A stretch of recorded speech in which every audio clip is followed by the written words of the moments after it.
A heartfelt and deeply emotional segment unfolded on the BBC's Morning Live when a guest appeared on the show and broke down in tears while sharing the poignant story of fulfilling her late friend's final wish. The moment captured the raw power of friendship, the enduring impact of terminal illness, and the simple yet profound ways people seek to leave a lasting legacy even in the face of death. The guest, whose identity centered around her close bond with the deceased, recounted how her friend, battling a serious illness, had expressed one last desire before passing away.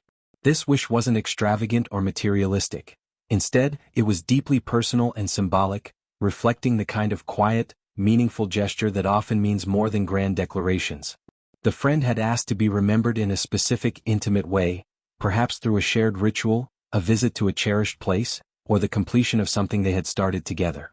As the guest spoke, her voice trembled with emotion, and tears streamed down her face as she described the moment she carried out that wish. Viewers at home could feel the weight of the loss, the mix of sorrow and gratitude that comes from honoring someone who is no longer there. The studio atmosphere shifted noticeably. The hosts, known for their warm and empathetic approach, offered gentle support, allowing the guest the space to express her grief without interruption. It was one of those television moments that transcend entertainment, reminding audiences of the human connections that define our lives. Friendships like this one often form over years of shared experiences, laughing through good times, supporting each other during hardships, and creating memories that become anchors in difficult periods. In this case, the bond was particularly strong, forged perhaps through decades of companionship or intense shared challenges. The dying friend, aware that her time was limited, chose to focus not on bitterness or regret but on ensuring that her presence would linger in a positive way. She entrusted her companion with this final act, knowing it would require emotional strength and perhaps even vulnerability from the person left behind.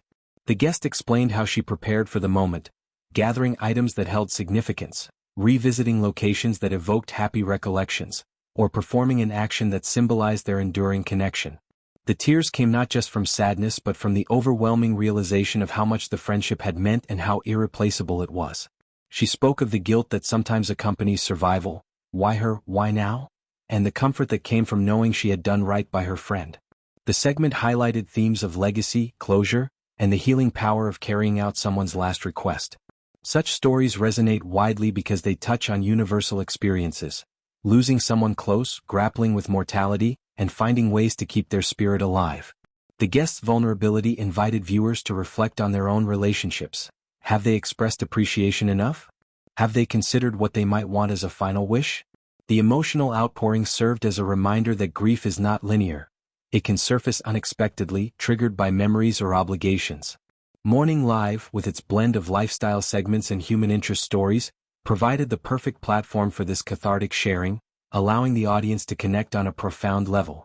The hosts responded with compassion, perhaps sharing brief anecdotes of their own losses or simply holding space for the emotion. The segment likely included visuals, photographs of the two friends together, smiling in better times, or subtle recreations of the wish fulfillment, to enhance the storytelling without overshadowing the words. The guest's courage in appearing on national television to share such a private moment was commendable. It turned personal pain into a public lesson on love, loyalty, and resilience.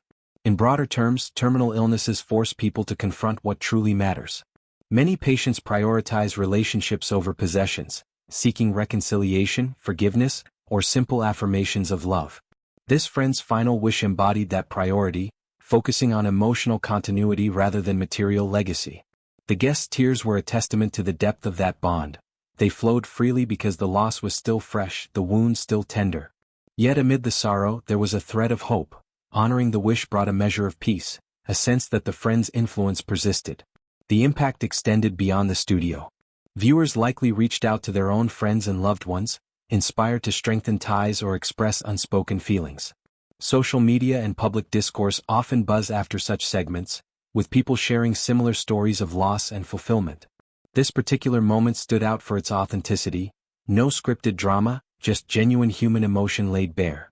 It underscored the value of daytime television in facilitating these conversations, offering comfort to those grieving and perspective to those fortunate enough to still have time. Ultimately, the segment was a celebration of friendship's enduring power. It showed how one person's final wish can ripple outward, touching countless others through shared storytelling. The guests' tears were not just of sadness but of profound love, a love that death could not erase. In fulfilling the wish, she ensured her friend's memory would live on, not in grand monuments, but in the quiet acts of remembrance that mean everything to those who knew her best.